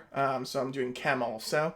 And some interesting chemicals in that tattoo ink that you might want to know about. I can tell you a little bit about that later if you want. Brush my shock. That's it. That's all I got. Yeah. Somebody else can talk now. We'll definitely let you know. Mm-hmm. We need that info. Oh, yeah. Agatha, did you think about what you want to get? I mean, there's something that's going to be with you potentially the rest of your life. I was thinking about maybe a butterfly or a battle axe. I'm not entirely sure. They're getting a lot of Butterfly different with vibes. battle axe. Okay. So what's Butterfly interesting, with a you battle guys, axe? so you guys might not know this, but they actually mean similar things. Agatha, I get it. I think I get it. Well, Hey, Chip, Yep. shut the hell up. What? What did I do? And you see, as the snow starts to come down a little bit heavier outside, it streaks across the window. Chip, you take a moment to ponder your edgy reflection. I have my check coffee your, like this. your hair. But your reflection seems a little off. Can you make a pull, or I guess make a roll? You're the first one to roll this d12. All right, here we go. Immediate failure. Chris immediately just gets sucked into his coffee and dies. Nope, that was a 12. That That's was a a 12. Oh wait, All that's a right. failure. Dang it! I never get it right. Oh, sorry. What? Your coffee is steaming, and it's fogging up your reflection to the point that you start rubbing the glass to see yourself, but you're not there. The reflection isn't there. You keep wiping. You see Chip run to the bathroom, screaming, and Chip in the bathroom, the mirror has no reflection. Can I start to like kind of motion behind me? I'm assuming I'm in a booth next to like Jet, probably, or maybe Hump. I'll Cause... follow him in there. You're in the bathroom. Oh wait, now. I've run. Oh, I thought it was my reflection. You that run. ran. Okay. Yep. No, Okay. you have no reflection to run. You're running from a lack of it at all. No reflection, no nothing. It's like Chip was never there to begin with. As blank as the page in your unused moleskin. Hey, nobody knows about that. Fired. Chip in there and be like, Chip, what's going on here? You're flipping out. And deal. All right, so Chip, from this point on, to keep you in the game, but to hobble you just a little bit, your probability for succeeding is going to immediately go down to 6 or below in order to get a success. So just note that down. One more failure, and we'll see what happens. So the three of you that are still at the booth and just watch Chip lose hit and run out to the bathroom. What do you do? Can one of you two go check on Hit? That was weird. I'll That's go check on That him. was weird. Follow over to the bathroom. Hump. Do you want to just walk me over to the sloop? Do you know the guys over there? Yeah, I know them pretty well. All right. This is my first tattoo. I'm nervous, but let's go do that then. All right, so you two split. You start to head for the sloop. Jet, you walk into the bathroom and you see Chip curled up on the floor in front of the sinks, just rocking back and forth. Bro, Chip, come on. I mean, what's going on? Was it a semester? No. It's not that bad. I mean, I've known people who double majored. No. Did you see that? Did you see? Something is wrong. Something is wrong. It's okay. Something's wrong. Something is wrong. I agree, but I need you to tell me what. It's not me this time. Something is wrong. Where are the others? And the bathroom door shuts. You realize that it had been pushed open and someone had been listening. Jeez. We gotta go. We have to go. All right, let's go. Come on. Okay. Jet, make a pull so you can pull both of you together. Okay. All right, so Jet's going to roll a d12. Here we go. Just needs to get 8 or below. 7. All right. Jet, you keep your cool even though someone listening in spooked you, and Chip acting out like this is starting to make you a little paranoid. You both step out into the snow, and it's clinging to you. It's that thick, wet, like heavy snow that is going to turn to ice by morning. And it's just falling and clinging to everything. You catch up with Humph and Agatha. as they are huddled on the stoop outside the sloop, going back and forth about whether or not Agatha's going to get a butterfly or a battle axe. Butterfly or battle axe. All right, Agatha. Either way. I'm gonna go with butterfly carrying a battle axe. We're gonna go with that. We're gonna go with that design, and we're gonna make that decision, and that's gonna be a thing, and then it'll make sense, and then let's go. Okay, let's. I'm gonna just like walk into the tattoo Listen, parlor. Agatha, don't worry too much about it.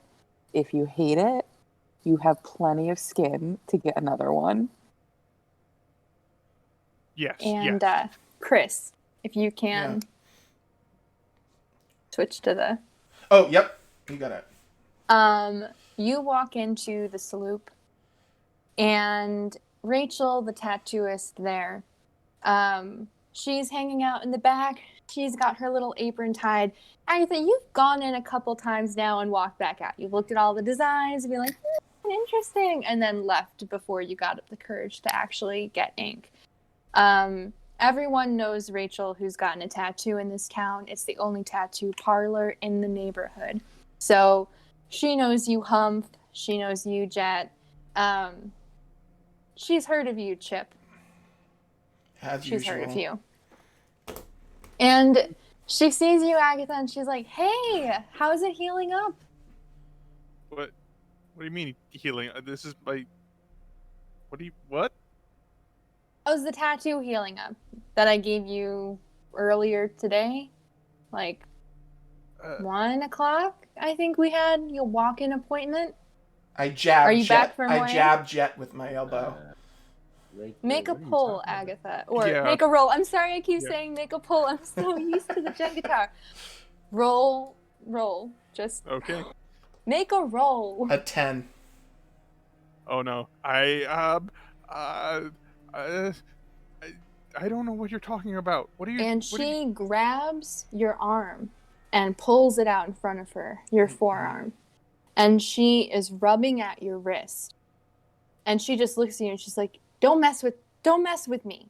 Get out of the store. Do not, is this a joke? I am not laughing. I don't know what you're talking about. You blow like $200 on a rainbow butterfly earlier today, and then you come, what is this, like stage makeup? What the hell? Get out of my store. I'm not getting punked today. I'm closing her. I can't, and she starts pushing you all out the door. Get out. I don't want to go out there. I'm not being pranked tonight. I'm not being pranked. And the door, you hear that little happy jingle slam behind you. And the curtains are suddenly drawn in the tattoo parlor. Well, I guess I'm at a 6 now. You are at a 6 now. I'm sorry about that. I mean, Humph, have you ever seen Rachel act like that before? That's crazy. Never. Agatha, did you get a tattoo earlier? I've been thinking about it for a while, but I didn't even go into the sloop today. I stopped by a couple times last week, but I don't know what she's talking about. I don't know what she's talking about. I would have known if I got a tattoo. I would have known. Okay. Is something weird going on? Oh yeah. You guys, so I was in, I don't know what's happening. I have to go. Does anybody have a car? The night is starting to close in around you, and the snow is starting to suffocate any noise that you make. Oh my god, you guys. My car is parked like right down the block. Let's go there and at least be warm. Yeah, I suddenly want to go home and sleep forever. Don't All say right. that. Let's get together another night. So you all make your way over to Humph's to Humph's car. Humph, I need you to make a roll. All right. Okay. You're looking at your car and It's a 3. something seems off, and you realize that it's been keyed. Someone's keyed your car. Can you please What? describe what your car normally looks like? All right, so it's not the newest car, but I did win it in a street race while I was back at school, so I'm very proud of it. And I just recently got it touched up at my brother's auto shop. So I'm really proud right now. This is my pride and joy, and I don't know what to say. Probably And just you for see fun. that across the driver's side, like car door, and then up onto the windshield is this long arrow pointed at a small folded piece of paper that is getting increasingly soggy and waterlogged from the snow that is just pummeling the car. I pick up the note. Make another roll. What? No. A 3. 3. You unfold the paper, and most of the ink has bled down through. Most of it at this point is illegible. You figured that you might find a, like, I was supposed to park here kind of a note. But all you see at the bottom are the initials GAR. Barely legible. Barely legible. But you keep your sanity, you keep your calm. Okay. What's Do you it say, guys know huh? what this means? GAR. Isn't that your Gar. brother's garage? Yeah. That's the only thing I could think of, right? Did your brother like notice the damage and tell you to bring it to the shop? He would just like text me. He wouldn't leave a weird note. Should we head over there and see what's up? I don't like that. I don't like I that. want to go home. You all get an alert on your phone at this point, each one of you, of a blizzard warning in your county. Yeah, we gotta go home. I just And it's getting realized dark. I don't have my keys to get in my house. Where's the closest place? I mean, how close is The the closest garage? place actually is Go Lightly Auto Repair. It's about like 2.5, 3 miles through the neighborhood to get there. Your houses, I would say, are a little bit further out of the town center where you've been hanging out so far. But it's really starting to come down now. The sky has taken on this strange purple-orange hue. And there's just almost no visibility. The streets are already covered with snow, and the snowplows are not out yet for some reason. Look, let's just get to the garage as quick as we can and just hunker down there, I guess. I don't want to be caught out in this storm, and I don't want to be I don't want to be inside alone. right now. I don't want to be alone. Best we can Hey, do. Let's get out of here. Cool. Let's go. Oh, so Humph, as the driver of this car, where do you take them? So I think the garage, Go Lightly Auto Repair, is like probably on the north side of town. We get in and we start driving. I'm driving like 5 miles per hour because I don't want to mess up this car anymore. You got your 4 ways on. Mm-hmm. Yep. Can I turn the radio on? Yeah, absolutely. What station are you trying to turn it to? I just like NPR. I need to hear somebody's voice. I need to know that there's something. I need to know that regular world is happening, like regular Right. life. Okay, I'm gonna need you to make a roll. Jeez. Okay. So you're kind of tuning in between static stations at this point. You hit gospel and one, you hit a college radio station that's playing your least favorite Imagine Dragons tunes. Just like not hitting anything. It's just you can almost hear that talk radio coming through. 4. 4. You finally switch on to NPR. Somewhere in that static, you heard bits and pieces of your own voice, but it was caught up in that static and you were able to get it right back to a stable station. Okay. All right. And you keep driving. Okay. All right, Jet, what do you do? This is just riding in the car. Just riding in the car. Okay. Well, riding in the car. I'm like, Chip, you good, man? I mean, loving this American life right now. And I'm going to need Jet, you need to make a roll as well. Everyone else in the car is freaking out now, except for you. Agatha keeps looking down at her arm over and over as if a tattoo was suddenly going to appear there that was never there to begin with.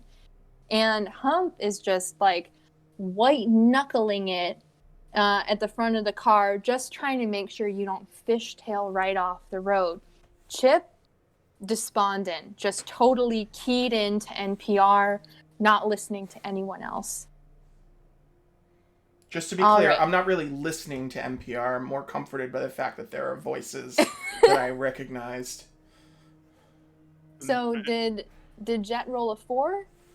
So I'm sorry, Jet. Was the 4 my roll? No, Jet was 4. Yeah, Jet was a 4. Jet's a 4.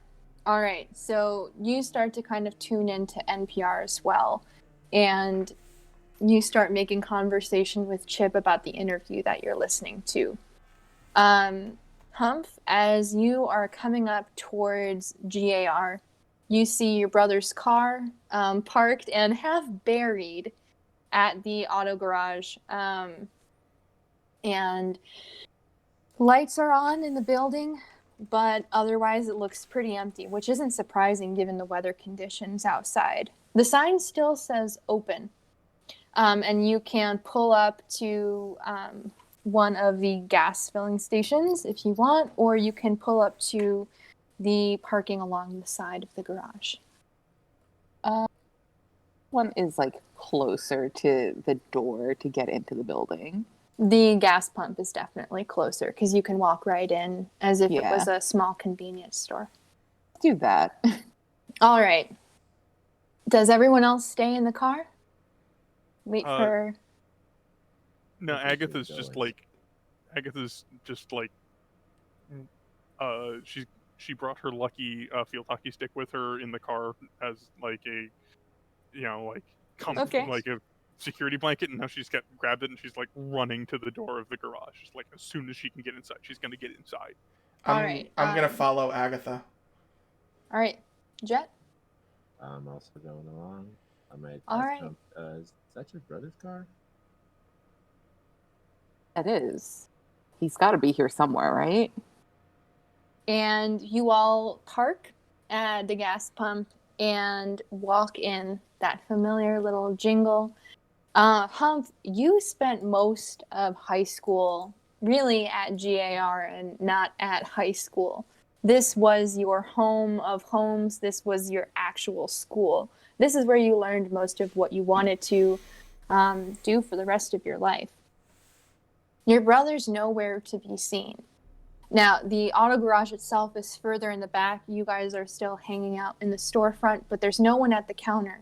The lights are on. It looks like the register is still on. You can see that the security cameras are rolling. Are we changing scenes, Charlie? Just making sure. Same setting. Okay, same setting. Okay. I call out for my brother. I'm like, yo, Brian, are you here? And you hear some tinkering sounds somewhere further back in the garage. The door behind the counter says employees only and is slightly ajar. Everything else is muffled by the snow. No radio on.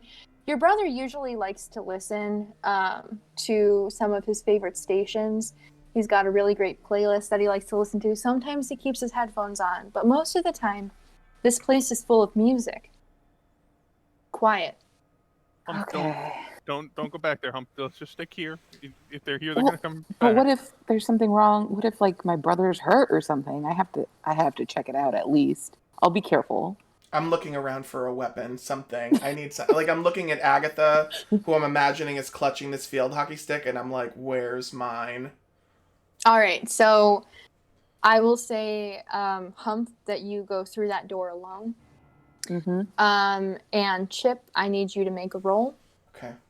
If it's successful, then you keep your probability where it is and you find something. No, it's an 8. Okay. You start to feel the heat from the auto garage, which was a comfort when you were out in the snow. It's starting to dry out your nose, your eyes, your mouth. You can feel your throat starting to close up a little bit. And you have to go outside in order to just take a full breath of air again. Now you're alone outside, and it is starting to really storm out. But going back in, too claustrophobic. I'd rather freeze in this varsity jacket than go back in there. All right, so Chip is just kind of keeled over right now, just kind of breathing out into the snow while it's falling wet and heavy upon him. All right. Humph. Oh, I guess I should ask, Jet and Agatha, are you doing anything else out in the storefront at this moment? Agatha has her back to a corner, has her heel hockey stick in her hands, and is just ready for anything, but not saying anything. Standing watch. Okay.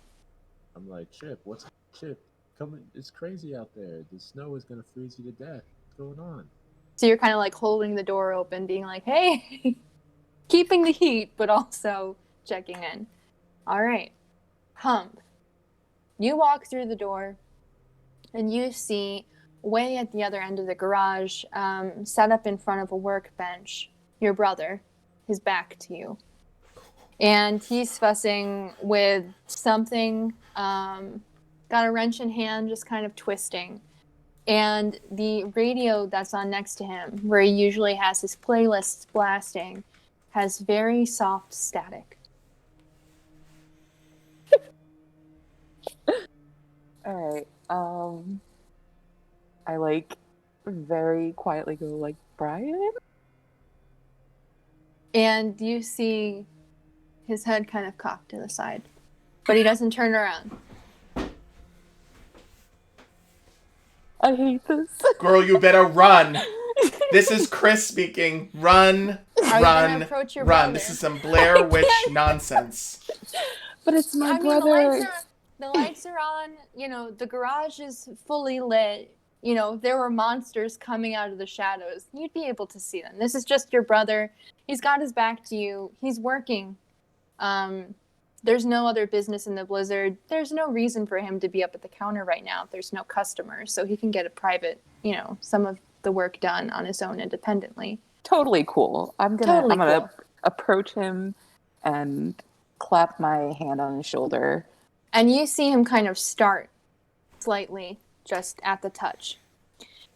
And as he turns to you, you can hear the static on the radio get a little bit louder and louder and louder. I need you to make a roll.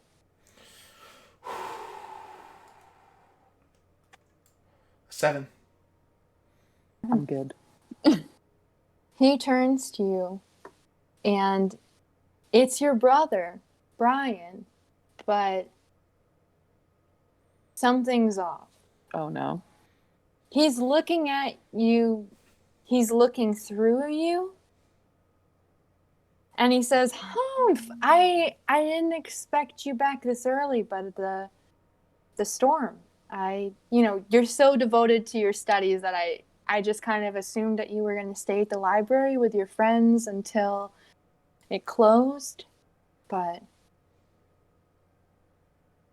I mean, is everything okay? Like, there's... He reaches out to weird.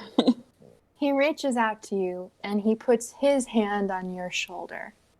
And as he leans in, and his eyes keep looking right through you, something inside kind of turns over sour. Those are not your brother's eyes. And he smiles. Oh. Says, I'm just glad you're home. Make a roll. That's the sound that I'm making outside while all this is happening. For completely unrelated reasons. A 9. Sorry, Jackie. He leans in and you smell something rotten. And you turn and run as fast as you can back out the door of the auto repair, breezing right past Jet, right past Agatha. You're back to your car, and you are trying to put that key into the driver's side, and it's locked. You are now keying your car. You're down to 6 out of 12. All right, from here, where do you want to go? I mean, I am following, like, she whips past me, right? Or he whips Yeah. past me, excuse me. Yeah, I mean, you're still kind of like crouched, just like breathing in that nice, cool air. Feels so good for your lungs. There You is can feel nothing yourself nice cool. about this. I feel fine on the inside, but there is nothing nice. All right. I am So- springing forth with my ex-gymnast legs and following her right to the car. Agatha's gonna do something stupid. Okay. Agatha sees Humph run away, and she just grabs her field hockey stick, and she walks into the workshop, and she's like, "What the hell is going on?" She asks the person who is not Humph's brother, like, just like, something Okay. weird is going on. What did you just say to Humph? You tell me what's going on right now. And Brian just he's got a wrench in one hand, and he's just back there. You know, the static has turned down a bit at this point. You can't see his eyes. He's all the way at the other end of the garage, and he's just saying, I don't know. I told Humph I was glad that he was home. I mean, because this is kind of our home in its own way. And he just ran out. Are you all okay? No. Some weird's going on. You guys, you must have known it. What's going on? There's no way all this weird crap is happening and you haven't noticed. What's going on? Can you check in with my brother? And he starts walking toward you. Slowly. Just a couple steps. Stay back and tell me what's going on. Who? Are you friends with Humph? Yeah. I've never seen you around the auto repair before. And he takes a couple other steps forward. Stay back. Make a roll. 3. Okay. You Stay stand back. your ground. Stay back. I'm telling you, I will not hesitate. You stay back there and you tell me what's going on. And he just turns to you, dead-eyed, says, yeah, I'm done with this shit. Get out of the employee-only zone. And you feel the back of your shirt yanked, and you're pulled back up against the employee-only door, lights off. Jet, what are you doing right now? You're still in the storefront. Or do I hear any of the things happening in the back, or is it beyond my? You definitely hear Agatha shouting. You don't hear Okay. anything that Brian's saying. He's not raising his voice. And then couple seconds after Agatha stops shouting, you hear the door slam shut. And that's it. I'm gonna head over there and be like, "What's going on? What?" And try to like open the door. Sure. Make a roll. 7. 7. So you're jimmying with the door, and it feels like it's locked. It feels like there's kind of a force up against it. And as you're pushing, Agatha, do you hear Jet? Agatha, what's going on? Open up. I think I just barely hear him. I think sound is generally getting a little muffled for Agatha right now. Yeah. Pitch black, and you can hear that radio static turned up high. It's almost all you hear. Just white noise. Make a roll. In the dark. I'm not even here. I'm outside in the dark. And So this is a 6 out of 12. 9. Yeah. Bye-bye, Agatha. Jet, you don't hear anything. It's like Agatha was never there at all. You're listening in, and you hear something in the door click. And it kind of pops open just a little bit. Looks like the lights are on. All right, I'm gonna push it the rest of the way open. It opens with ease. It's like nothing was blocking it in the first place. Okay, what do I see in this room? It's all lit up. It looks like there had been someone way at the back end at one of the workbenches who had been taking apart a motor. But that workbench has been left abandoned. There's no trace of Agatha anywhere. You can see that the back garage door is open just a little bit. It's been pulled up just a little. So maybe Agatha ran out the back. But nothing, you hear nothing. And Agatha, at this point, I'm going to need you to mute yourself. Oh, no. And that's the only exit from that room. That's just a bunch of like pull-up garage doors, and one of them has been lifted slightly up, and you can just see the snow just blocking it off. There's what seems like something tunneled through. Something tunneled through. Okay, I'm gonna go peek. I'm gonna go over there and kind of crouch down, try to peek. All right, I'm going to need you to make a roll. As you crouch down, you see that there's an impression A 9. that's been made. You see that there's an impression that's been made in the snow, as if a body on its stomach has slithered out of the back of the garage. And as you reach an arm through, you feel something grab onto your wrist and start to pull you through as well. I'm going to need you to make another pull. Oh my god. Or another roll. Come on. A 2. A 2. You have your shoulder pressed up against the garage door, stopping yourself from fully sliding through. And you yank your hand back as hard as you can. And you see fingerprints pressed into your wrist. Same size as yours. What the heck is this? We are going to cut back to Chip and Humph, who is currently keying their own car out of stress. Okay, so am I keying my car at, like, I'm trying to open You're it? scrabbling it, yeah, but you're Okay. getting all around that. Okay. What did you see? What did you all around the see? keyhole.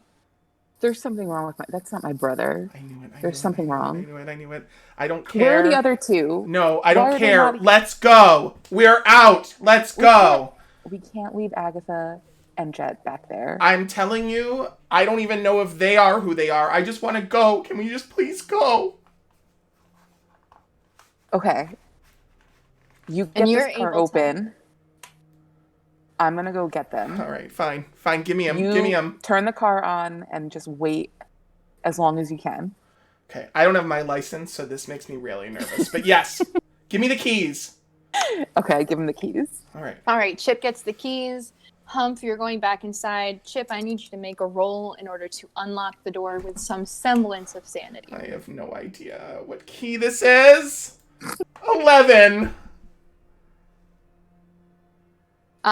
Chip gets so angry that he ends up cracking the driver's side door, just trying to fit the key into the keyhole. His whole arm just punching the side of the driver's side door, just over and over and over, can't get it in. All right. While you're struggling outside, Humph, you're back in GAR. Where do you go? Okay. Looks like the employees only door is open, still ajar, just as you left it. Okay. Do I see anything that I can pick up as like a weapon? You see that there are some car jacks, some car jack kits that your brother typically puts out for new car owners. So you can open one of those out, take a car jack with you. Okay, I will do that. Okay. So you've got a nice heavy car jack to kind of swing around. And you walk in. You see Jet just kind of leaning up against a slightly lifted garage door. And the snow is kind of blowing in behind him on all sides as it's being pressed so heavy against the garage door. And he's just leaning against it, holding his hand, staring at his wrist. Okay, I run over to him. I'm like, Jet, what happened? What's going on? I don't even know, man. I came in looking for Agatha, completely disappeared. I tried to look, see what was going on. I saw a hole underneath the garage. Tried to grab me. Look at What is happening here? stuff is getting really weird. Static starts to go up again. What is this noise? I don't know. Where's Agatha? I have no clue. It's like she vanished. I don't know what to do. What's going on with Chip? Where's Chip at? I left him in the car. He's like terrified right now. I think I don't think we Chip should is all be normal. terrified. So We you gotta can stick choose together. to continue exploring GAR together, or you can go out and meet Chip at the car. I think we need to stick together, and I don't think Chip is doing so hot. I think you're right. Maybe we'll find Agatha somewhere. Maybe. Let's head back. So you both start to head back. Jet, you leading the way, since you seem to be the kind of one person that is keeping Chip emotionally together in any of this somehow. And Humph, before you leave the garage, you look around again for Brian. Make a roll. 6 or below. 10. Out of the corner of your eye, and this shakes you, you see Agatha's stick for field hockey leaning up against one of the cars that's been lifted. And you see the silhouette of someone slowly walking out from the other side. Make another roll. I follow the silhouette. Oh my god. Follow the silhouette, make a roll. 9. Can we get a break? All right. I'm going to pause here for a second. Jet, you make it out to Chip. Still got the car keys, losing his mind. You're waiting for Hump. What do you do? Go over to Chip. Chip, hey, it's cool, it's me. Got the keys. Get away, dude! I am not. No! Get away from me! I don't know what is going on, but stay the hell back. Look, I don't know what's going on either. This weird stuff's going on. Someone tried to grab me. Agatha disappeared. I mean, this is crazy, but the only way we're going to get through this together. I don't think there is a together. No, there's always together. We've been together the whole time. College, come on. Dude, I haven't heard from you in months. Stop. Stop with your lies. Look, man, I'm sorry. I was busy. I know you invited me to some parties. That's not really my scene. It's okay. We'll have plenty of time after. Man, I'm not letting him get within 6 feet of me. I don't care if it takes me away from the car. So, between the two of you, decide who's going to make a roll to unlock the car.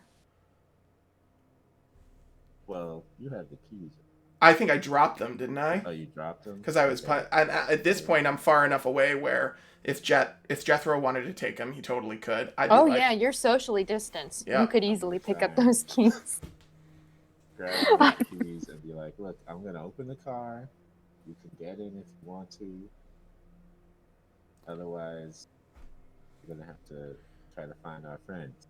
I'm interested enough where I'm like, I'm no longer backing away from him. All right, so make a roll, Jet, to unlock the car so you can both get in. A 1. Perfect. Oh, man. I got all the rolls. I don't know why. Listen, someone's got to be the last one standing, right? The final girl. You unlock the door with ease.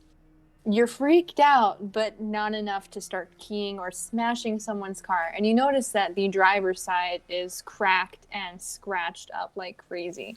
You don't let that faze you. You open the car door, unlock it, pop it open. Chip, I assume that you come running around the side, get in the driver's side? No. or What I passenger do, side? I tell him to turn on the radio. I want to say, find me NPR. I want to hear NPR before I'm going anywhere near you, dude. That's cool. All right, Jet, I need you to make another roll to find the right radio station. 8. You both start to hear static pick up on the radio. And in those little fragments and pieces, there's an interview going on, almost like NPR, but the interviewer and interviewee sound a lot like you two. No. You're listening to your own voice on the radio, Jet, and you sound like even more of a genius than your father and your mentor have made you out to be. You're actually really impressed by the voice on the radio. That sounds pretty good. Hey, this is all right. Hey, come listen to this, Chip. No. And Chip, you feel like a clown on the radio. All of the most embarrassing parts of yourself, you're just oversharing like crazy. Fireboy, all of that's coming out now. my The entire worst emotional nightmare. saga. And the static is getting louder and louder. Stop it! Stop it! Cutting over, Hump. You walk up to the trunk of the car and peer around. And the face that turns to meet yours is your own. Make a roll.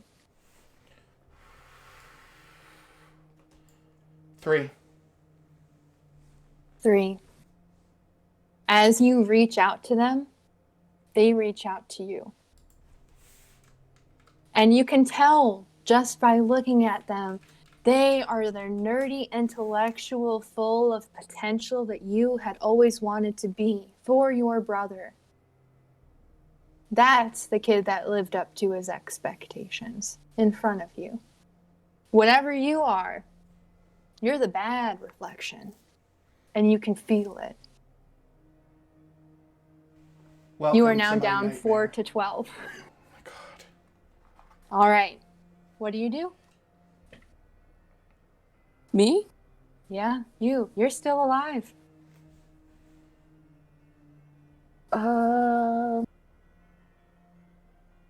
Facing your doppelganger, but still alive. I'm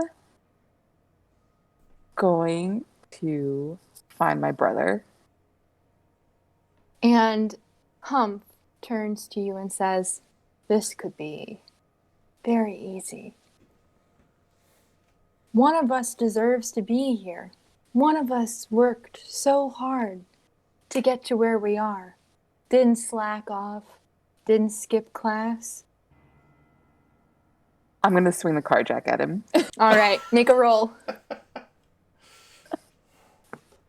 7. You swing and miss and smash that car jack into the side of the car where it gets stuck. And in trying to pull it out, you watch as Humph leans over you and says, "It could all be so easy." And it will be. And the lights go out. You can mute yourself, Jackie. All right. In this last little getaway, Chip, Jet, the car is unlocked, the radio is on, and an interesting interview is playing. What do you do?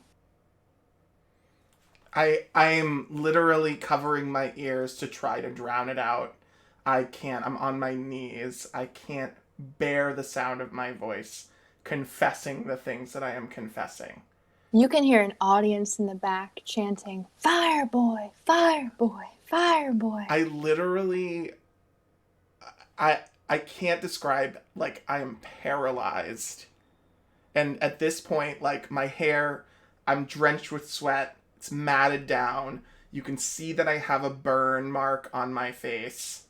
And I just am sobbing. I have nothing left, I feel. Jet. Like, Chip, I mean, come on, man. This is great stuff here. I sound great. You sound, well, I mean, I sound great. Hey, pump it up a little. All right, Jet, I'm going to have you make a roll to get Chip into the car. 9. I will not be moved. You will not be moved. Jet, you have a choice to make. The car door is unlocked. You have the keys to start it up and get out of here. Chip will not get in the car. What do you want to do? You know this kid, but you don't know him that well. I mean, you've heard all the stories. You've been nice to him because he's never really fit in anywhere. And based on how he's behaving right now, you can see why. He's a little bit hard to get along with when he's like this. Yeah, the kids, I mean, I got a lot of sympathy for him, but you gotta know, you gotta be able to pick up. Let's see, is there like maybe a blanket in the back of the car or something? Be like, hey man. I'm trying to say Yeah, that's what I need right now. Something for your troubles. I think there's probably like a grease blanket that Hump would probably lay out if they were working on the car at all. Okay. Since it's a little dirty, I'll just kind of fold it up, put it into him. Like, hey, try to stay warm. I'm gonna split, but look, we'll catch up. And you get into the car and you start to take off. Make one more roll, please. A 1. Car pulls out of GAR, smooth as butter across that snow. Chip, make a roll. You can't hear that radio interview anymore. Okay. It's just you and the snow muffling everything else around you. Okay. A 2. 2. You stand up, you lean against the gas pump, and you see Hump's car driving off nice and slow in the distance. If you just could have gotten your act together a little bit quicker, you could have been in that car. But right now, you don't want to be anywhere near GAR. Think you can walk home from here? Think you know how to get home? No. No? All right. Left and abandoned at GAR. Not dead, but not sane either. We'll leave Chip. Jet. You are pulling down along a dark road. No visibility. You are just seeing wet flake after wet flake hit the windshield. You got your 4-ways on. Are you driving home? No, I guess so. Sounds like. Or maybe I'll check we hung out at the library before, and maybe I'll go there. Sure. As you're driving to the library, I need you to make the last pull of this game. Or the last roll. Here we go again. I'm waiting for the Jenga tower to fall.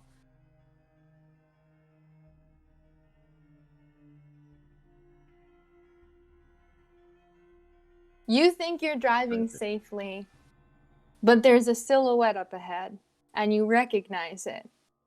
And as you're pulling up closer, it looks like Agatha walks into the road, and the car crashes and goes spin-tailing off into the woods. Chip, believe it or not, you're the lone survivor here. Congratulations. All right, so y'all have seen now 2 different role-playing games. Same 4 characters, same general setting. And both with completely different tones and moods just based on the mechanics themselves. So we are going to be putting a Twitter poll out in a little bit. And next year, early next year, January 14th, we should have a role-playing game available on Zoom that I will be leading. Based on how you teens vote, you get to decide whether the role-playing game we play on the 14th is Honey Heist or Dread. But I'm excited to lead any of it for you guys.